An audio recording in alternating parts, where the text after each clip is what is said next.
but they still give solid protection. It's like full freedom to play a game without that clunky feeling. I used to wear bulky guards that slip down every game. These stay in place the whole time. These shin pads are stretchy, durable, definitely not be ripping anytime soon. Switch the goat sleeves now. They don't slip, they don't slide, nice and snug, nice and tight. It's crazy how light these things are. I've worn a lot of old school pads in my time, and these are featherweight and super comfortable. Legend begins where heroes end. Why are you still wearing those old clunky shin pads when you could be wearing these? I used to struggle with shin guards sliding all game. These are a game changer. Put them on, you don't even notice them. They're comfortable, keep you going until finish. It shows how fast you move on the pitch because it's stuck to the shin bone and does not slip and slide all around the shin. No distractions, no readjusting, just focus on the match.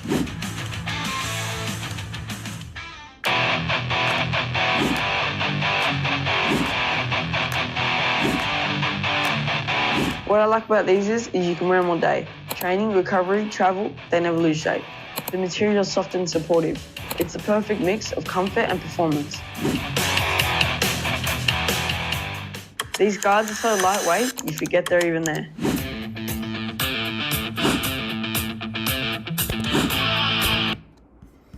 Everyone, sorry about that. I lost the connections, dropped out for YouTube again. And apparently there's a bug being fixed on the live calls with YouTube, so we're just having to work through it at the moment. But a big thank you for your patience. Now, our next one that we're going to have a look at, it is another pre-activation warm-up, again, at Fulham. So what I will do is, it's only a very, very, very short one, a 1-minute video. I'll play this video for you all to watch through. I hope you enjoy it. And then when it finishes, I will do a little bit of a coaching feedback for all of the coaches who are watching. So as you can see, the players are currently doing what we call a pre-activation session with Coach Zach at Fulham. And it's all around dynamic movements and just getting the body warm. So no matter of the age, whether you're 6 or 7 years of age or 17 and 18 years of age, it's really important to activate the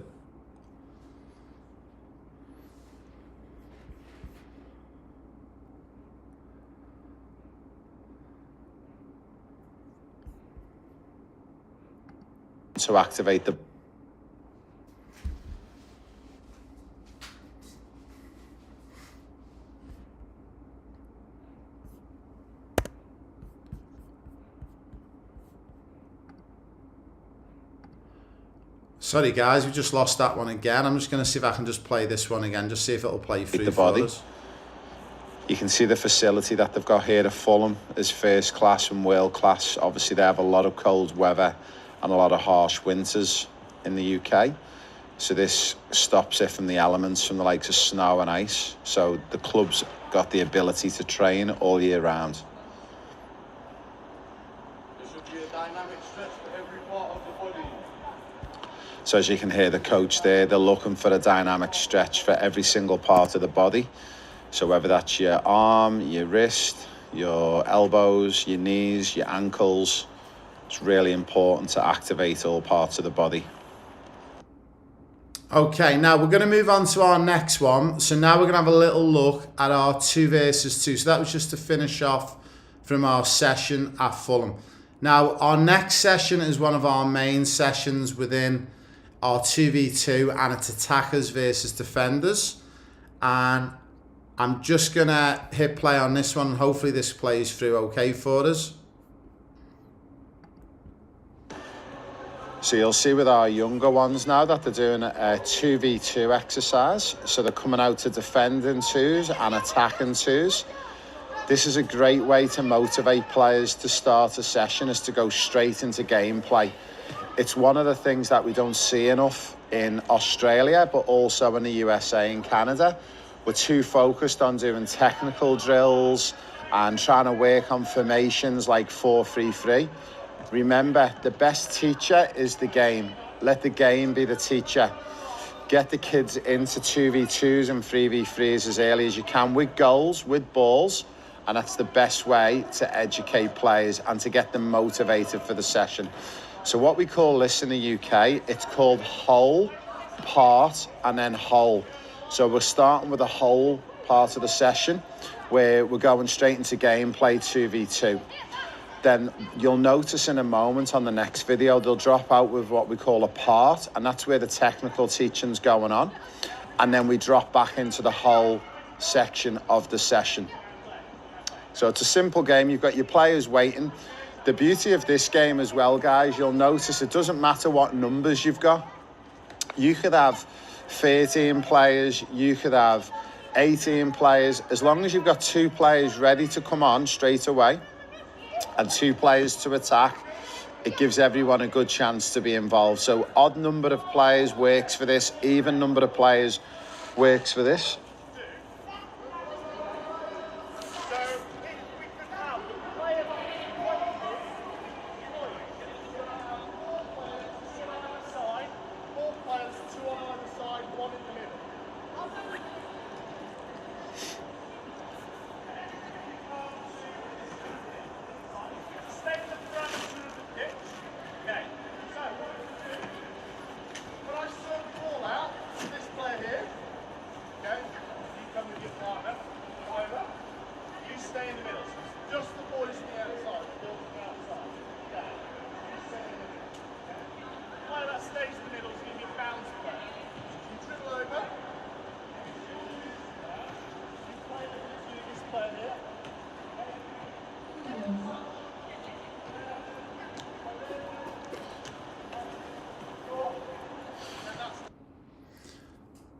Okay, so hopefully you guys enjoyed that one. I'm going to just jump into the screen. I'm going to walk you through this one, and I'm going to talk you through a little bit of the setup. So you'll see on the screen here that we had a 2v2, and to begin with we had a group of players lined up here and a group of players lined up there.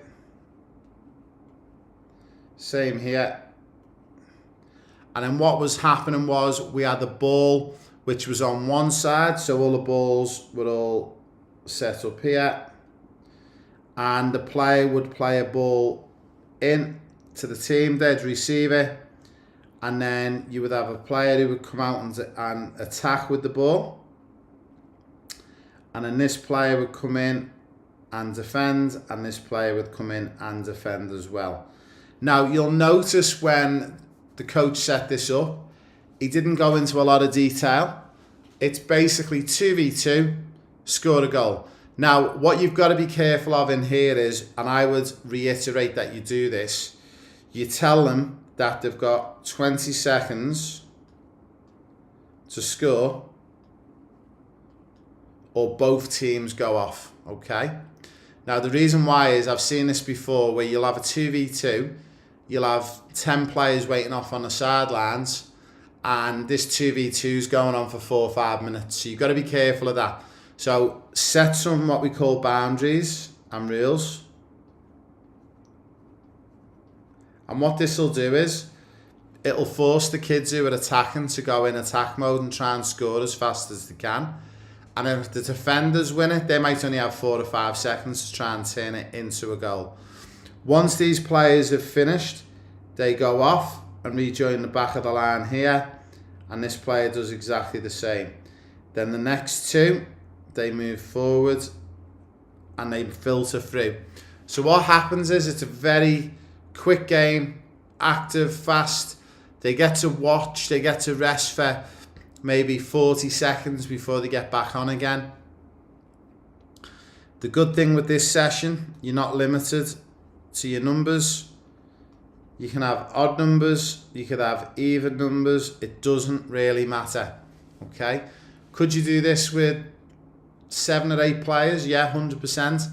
Anything less than 7 might be a struggle with 6 players, but what you might do is, that's where it might turn into, if you've got less numbers, 1 versus 1 is an idea.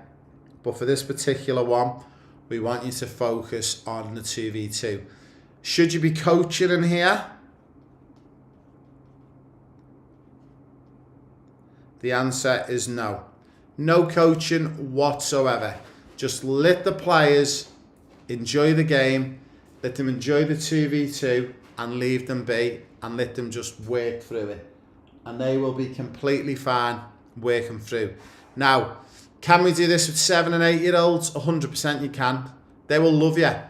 I'm telling you now, if you do a pre-activation warm-up for 6 to 8 minutes, then go straight in and go, coach, what are we doing today? And we go, do you know what? We're just going to play a game. What type of game? We're just going to play a match.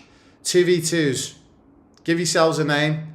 England, Germany, Brazil, Australia, the USA. Premier League teams, Liverpool, Fulham, Man City. Okay? Give them a team name, sit them in, and get them to collect their own scores. So every time they score a goal, off they go, whether they win or lose. And that's the big thing. You need to make sure 2 teams on, 2 teams off. Constant rotation. Now, with the progression, what are we going to do with the progression? What we can do is quite simple. We can now get rid of a couple of our players here. And we can have a player and a player there. And a player and a player there. And we can get rid of these ones at the back. And what we can do is we can have what we call floating players. Now the floating players are on the team who are in possession. Okay? So if these guys, let's say these teammates down here are in possession, they've got 2 extra players on their team. Now the floating players can't score a goal, but if they receive a pass from a team, they've got to make sure they play the pass back to one of those teammates. Another floating player is not allowed to pass it to another floating player. Also, are these guys here allowed to tackle and win the ball off the floating player? 100% they can. The minute these guys win back possession, they can then utilise the floating players. Now, what does this give us? It gives us a situation where we're in a 3v2 or a 4v2. Now, what we do say to the floating players is we have an imaginary halfway line, or maybe you put a couple of red cones down here just to signify the halfway. And we say to this floating player, you're not allowed past that halfway line, and the same for the other floating player. So what we're trying to encourage is, we're trying to encourage that 3v2 more than the 4v2, because we want the floating players to be in position always, okay? And it's a great way of putting your players in scenarios where they're in an overload situation and they've got a man up or an extra player up. Also, it's teaching our players on how to defend in situations when it's a 2v3. How do they deal with it? Do they do the defensive principles of delay, deny, and restrict? And if you don't know what they are, there's another video on that. So in our school platform, if you type in DDR, it will pull up a post for you. But this is a great way to cover off 2v2, 2 defenders, 2 attackers, and then you've got overload situations. And again, we don't want any coaching in here. We want the environment set up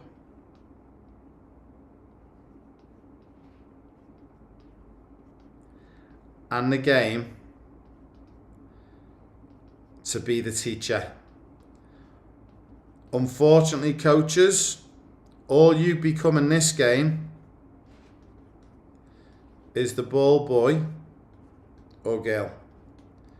Now, obviously, what you want to do is every now and again, you want to have a break after 3 to 4 minutes and go, right, the team or the partnership who can collect the most balls in the next 20 seconds gets a bonus goal. Go! Everyone will sprint off. They'll all get racing to get all the balls. And if you're stood here as the coach, you'll want them to bring all the balls back into you.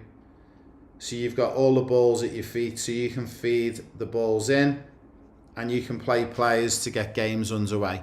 So hopefully you enjoyed that one. And in our next session, we're going to be moving on to another Premier League session at Fulham Football Club. But that will give you a little bit of an idea on a 2v2 attack versus defence. Who's this one for? Again, it's for 7 and 8 years of age, all the way up to open senior men's or women's. Remember, to make this more challenging and harder, you can have smaller goals, you can have smaller spaces. If you want to make it a bit easier for the younger age groups or the not so advanced groups, make the space a little bit bigger, make the goals a little bit bigger, maybe give them an extra 10 seconds, maybe give them 30 seconds. If you're doing it with the stronger age groups, what you might want to do is limit the amount of touches. So you might limit touches to 3 or 2 touches, which is going to force them to play every ball forward, every ball early, and as soon as they get an opportunity to strike the ball. So hopefully you've enjoyed that one. I'm going to go back to my screen. I'm going to have a little look just to see if there's any questions that have been dropped in. So bear with me while I just flick back across. So big thank you for that. Sorry I lost you in between them videos again, but we're still having issues, and I've been told that YouTube that's got issues with the lives at the moment, and they're going through some huge big upgrades. So in the event you are in any of the live calls and it does drop out, it probably won't be you, it will be YouTube. All we ask you to do is reconnect straight away, and I'll always reconnect the screen within 30 seconds so we're back up and running and we are live again. Now I don't think we've got any questions in there at the moment, so I will give you another 30 seconds to drop in any questions, and if you don't have any, I will look forward to seeing you all on our next live coaching call, which I believe is Thursday night, 7:30 p.m. Brisbane, Australia time, and I believe it is around 9:30 UK time, and it's in the early hours in the USA. And as ever, as you know, these are all recorded and they all get dropped in, so you can watch them back on a recording as well in the event you can't attend. So I think that is me over and out. There doesn't seem to be any other questions in there. I hope you enjoyed those sessions, and we look forward to bringing our next live weekly coaching call on Thursday. And a little bit of exciting news, we've got a special guest coming up for one of our live coaching calls next week, and we'll tell you a little bit more who that is in Saturday's live coaching call. I hope you all have a lovely evening. If you're training or you're about to have some dinner, enjoy. Remember to relax up and rest and get yourselves recovered for another day of football tomorrow. I'll leave you with this short ad to finish off. You don't bunch up, you don't get sweaty. Simple as that. One of the things I noticed about my Goats Grip socks is the grip runs across the whole panel, so there's no bunching or sliding in your boots. These grip pads will help you not slip when you're going in for a tackle. My old socks will get sweaty half